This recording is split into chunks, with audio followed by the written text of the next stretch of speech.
राम राम दोस्तों। आप सभी का स्वागत है आपके अपने YouTube चैनल हिंदुस्तान न्यूज़ पे। तो दोस्तों, कावड़ रूट की दुकानों पर जो नेम प्लेट वाला योगी सरकार का फैसला था, उसको सुप्रीम कोर्ट ने यूपी सरकार के फैसले के ऊपर लगा दी है रोक और कहा है भोजन शाकाहारी है या मांसाहारी ही यह बताना जरूरी है। सुप्रीम कोर्ट ने कावड़ यात्रा रूट पर दुकानदारों को अपनी पहचान बताने को लेकर कई राज्य सरकारों के आदेशों पर अंतरिम रोक लगा दी है। कोर्ट ने सोमवार 22 जुलाई को कहा कि दुकानदारों को पहचान बताने की जरूरत नहीं। होटल चलाने वाले यह बता सकते हैं कि वह किस तरह का खाना यानी शाकाहारी या मांसाहारी परोस रहे हैं, लेकिन उन्हें अपना नाम लिखने के लिए मजबूर नहीं किया जाना चाहिए। अदालत ने कहा कि पुलिस ने इस मामले में अपनी ताकत का गलत इस्तेमाल किया है। उसे ऐसा नहीं करना चाहिए। उत्तर प्रदेश, मध्य प्रदेश, झारखंड और उत्तराखंड सरकार को नोटिस जारी कर शुक्रवार तक जवाब देने को कहा गया है। तीनों राज्यों में कावड़ यात्रा के रूट पर दुकान मालिकों को अपना नाम लिखने का आदेश दिया गया था। इसके खिलाफ association for protection of civil rights नाम के एनजीओ ने 20 जुलाई को सुप्रीम कोर्ट में याचिका दाखिल की थी। इसी याचिका के तहत सुप्रीम कोर्ट ने इस फैसले पर रोक लगा दी है और 26 जुलाई को अगली सुनवाई की जाएगी। तो दोस्तों, अब चलते हैं अगली खबर की तरफ। मोदी बोले संसद दल नहीं, देश के लिए है। विपक्ष ने पिछले सत्र में प्रधानमंत्री का गला घोटा, 2.5 घंटे मेरी आवाज दबाने की कोशिश की। प्रधानमंत्री नरेंद्र मोदी ने अपने तीसरे कार्यकाल में पहला बजट पेश करने से पहले सोमवार 22 जुलाई को मीडिया को संबोधित किया।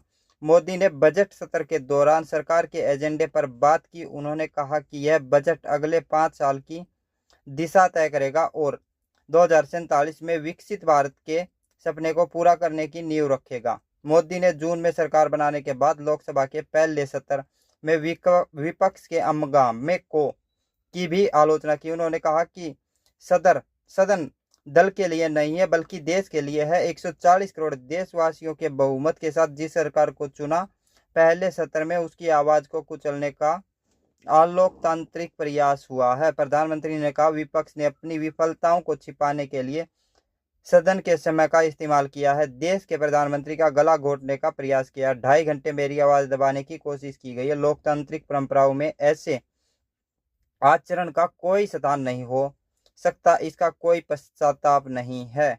ये प्रधानमंत्री मोदी जी ने बातें कही मीडिया के सामने। और जो पिछली सत्र था उसमें इस सत्र था उस सत्र के दौरान 2.5 घंटे तक हंगामे के दौरान मोदी जी बात नहीं कर पाए। तो दोस्तों, इसको लेके नीट परीक्षा थी और बहुत सारी बातें थी जिनको लेके विपक्ष ने हंगामा किया। तो दोस्तों, अब चलते हैं अगली खबर की तरफ। तो दोस्तों, एक और खबर संसद की भी। संसद में नीट पर हंगामा, राहुल गांधी बोले देश का एग्जामिनेशन सिस्टम फ्रॉड। शिक्षा मंत्री ने कहा चिल्लाने से झूठ सच नहीं हो जाता। मानसून सत्र आज से शुरू हो गया है। लोकसभा के में प्रश्नकाल के दौरान शिक्षा मंत्री धर्मेंद्र प्रधान ने नीट में हुई गड़बड़ी पर बोल रहे थे। इस दौरान विपक्ष ने हंगामा किया और उसके इस्तीफे की मांग की। शिक्षा मंत्री बोले मामला सुप्रीम कोर्ट में है और कोर्ट का जो भी निर्देश होगा हम उसे मानेंगे। कोर्ट के सभी छात्रों के सिटी और सेंटर वाइज रिजल्ट जारी करने को कहा था जो पब्लिक डोमेन में है। राहुल गांधी ने कहा देश को दिख रहा है कि परीक्षा सिस्टम में बहुत सी कमी है। शिक्षा मंत्री ने सबकी कमी गिना दी लेकिन अपनी नहीं गिनाई। हमारा एग्जाम सिस्टम फ्रॉड है। इस पर शिक्षा मंत्री ने कहा सिर्फ चिल्लाने से झूठ सच नहीं हो जाता। विपक्ष के नेता का यह कहना है कि देश की शिक्षा प्रणाली बकवास है, बेहद निंदनीय है। प्रधान ने कहा 2010 में मनमोहन सिंह सरकार में कपिल सिब्बल शिक्षा सुधार के लिए 3 बिल लाए। उनमें से एक अनियमितता रोकने के लिए था। उसे किसके दबाव में वापस लिया गया? क्या यह निजी मेडिकल कॉलेजों के दबाव के कारण था? और वे हमसे सवाल पूछ रहे हैं। तो दोस्तों, ये था नीट का एग्जाम को लेके मामला जिस पे शिक्षा मंत्री से इस्तीफा मांगा विपक्ष ने और शिक्षा मंत्री ने उन्हीं पर पलटदाव खेलते हुए तो बिहार को विशेष राज्य का दर्जा देने की मांग खारिज कर दी गई है। सरकार ने कहा 2012 में भी मंत्री समूह इसे नकार चुका है। लालू बोले नीतीश इस्तीफा दे। बिहार को विशेष राज्य का दर्जा देने की मांग केंद्र सरकार ने खारिज कर दी है। जेडीयू सांसद रामप्रीत मंडल के सवाल पर केंद्रीय वित्त राज्य मंत्री पंकज चौधरी ने कहा कि विशेष राज्य का दर्जा राष्ट्रीय विकास परिषद एनडीसी के पैमानों के मुताबिक दिया जाता है। इनमें पहाड़, दुर्गम क्षेत्र, कम जनसंख्या, आदिवासी इलाका और अंतर्राष्ट्रीय बॉर्डर, प्रति व्यक्ति आय और कम राजस्व जैसे मानक शामिल हैं। चौधरी ने अपने जवाब के समर्थन में 2012 में गठित मंत्री समूह की रिपोर्ट का हवाला भी दिया। यूपीए सरकार के दौरान बिहार को विशेष राज्य का दर्जा देने की स्थिति का अध्ययन करने के लिए यह ग्रुप बनाया गया था। ग्रुप ने अपनी रिपोर्ट में कहा था कि एनडीसी के क्राइटेरिया के तहत बिहार को विशेष राज्य का दर्जा दे पाना संभव नहीं है। बिहार में राजद और रजदू समेत कई पार्टियां विशेष राज्य के दर्जे की मांग उठा रही हैं। बिहार में राज्य भाजपा और जेडीयू की साझी सरकार है, लिहाजा लालू यादव ने नीतीश का इस्तीफा मांगा है। दिल्ली में उन्होंने कहा कि नीतीश कुमार ने कहा था कि बिहार को विशेष राज्य का दर्जा दिलाएंगे, इसलिए अब उन्हें इस्तीफा दे देना चाहिए। तो दोस्तों ये थी बिहार को लेकर खबर। उनका बिहार को विशेष राज्य का दर्जा नहीं दिया जाएगा, इसको खारिज कर दिया गया है। तो दोस्तों अब चलते हैं अगली खबर की तरफ। तो दोस्तों इसी बीच आप लोगों ने अभी तक भारत की मुख्य खबरें सुनी। अब बात करते हैं पाकिस्तान की खबर की। इमरान खान बोले आतंकवादी की तरह पिंजरे में बंद हूं, जेल की लंबाई 7 फुट है, हिलने डुलने में परेशानी हो रही है, एजेंसियां 24 घंटे नजर रख रही हैं। पाकिस्तान के पूर्व प्रधानमंत्री इमरान खान ने कहा कि उन्हें आतंकवादी की तरह पिंजरे में कैद किया गया है। पाकिस्तानी अखबार डॉन के मुताबिक इमरान खान ने शुक्रवार को बताया कि वे 17 बाई 8 फुट की जेल में रह रहे हैं। उनकी लंबाई 6 फुट 2 इंच है, इस वजह से उन्हें हिलने डुलने में मुश्किल हो रही है। इमरान ने कहा कि मैं हमेशा एजेंसियों की निगरानी में रहता हूं, मेरी 24 घंटे निगरानी की जा रही, यहां तक कि मुझे किसी से भी मिलने नहीं दिया जा रहा। इमरान खान करीब 1 साल से जेल में बंद हैं। वहीं प्रधानमंत्री शहबाज शरीफ के मुताबिक इमरान खान रावलपिंडी की अदियाला जेल में शाही सुविधाओं का आनंद ले रहे हैं।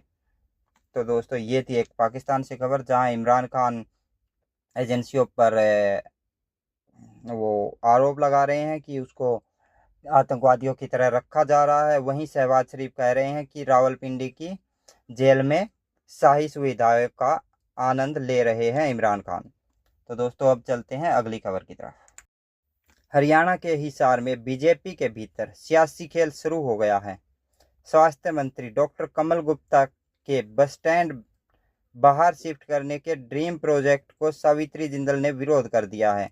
सावित्री जिंदल कुरुक्षेत्र से बीजेपी के सांसद नवीन जिंदल की मां है। अभी 2 दिन पहले ही नवीन जिंदल ने संकेत दिए थे कि उनका परिवार हिसार से विधानसभा चुनाव लड़ेगा, जिसके बाद सावित्री जिंदल जनता के मुद्दों पर एक्टिव हो गई है। ऐसे में मंत्री गुप्ता की टेंशन बढ़ सकती है। दरअसल हिसार के विधायक और कैबिनेट मंत्री डॉक्टर कमल गुप्ता हिसार बस स्टैंड को शहर से बाहर शिफ्ट करना चाहते हैं। इसके लिए प्रस्ताव तैयार हो चुका है और जमीन भी फाइनल हो चुकी है।